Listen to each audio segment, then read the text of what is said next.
What's going on, everyone? It's Elliot and welcome back to the best place to learn about real estate. A few weeks back I got a message from Hazel and she left in a comment saying, can you make a video on how to calculate the PSF that a developer is likely to price his development after they acquire a piece of land? Also, what is price per square feet per plot ratio? Well, thanks to the question, and I'm going to be answering both of these questions right here, right now. So let's go. Now, knowing how a developer prices its units based on public land tenders like this, or this is a very important skill to have because it can help you gauge break-even prices. And it's not as complicated as you might think it is. Developers are running a business after all, and at the end of the day what they're trying to sell is products. Like this onion.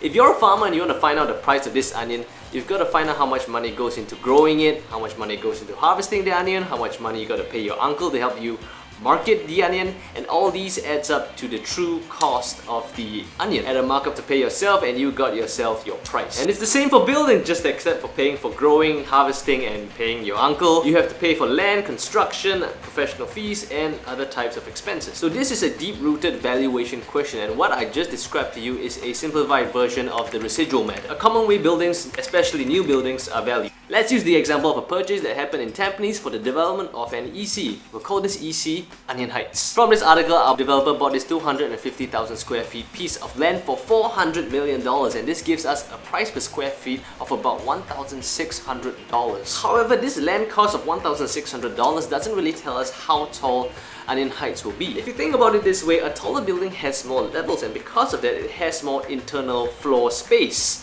And what that means is that you're able to spread out your land cost over a much bigger area compared to, let's just say, a small building. And this value of how tall a building can be built given any piece of land is called plot ratio, and it can be found inside your country's master plan. By the way, if you want to find out more about the master plan, you can check out this video right here. It has everything you need.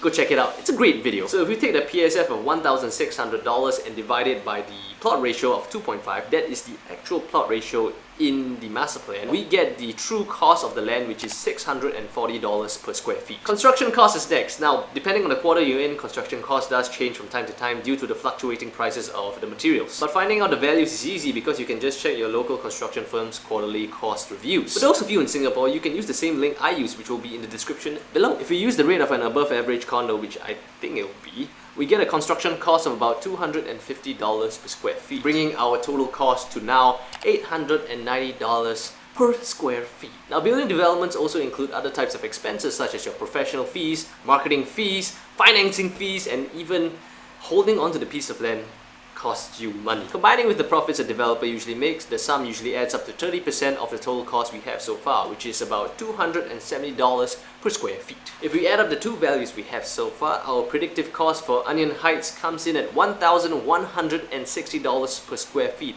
which is a little bit higher than the expected ECs you have around today at $1,000. But given that apparently that tender was a record-breaking tender, of course it's going to be way higher than the average of $1,000. Now that's basically it for the entire process, but if you don't believe me, here are some examples I have of other developments.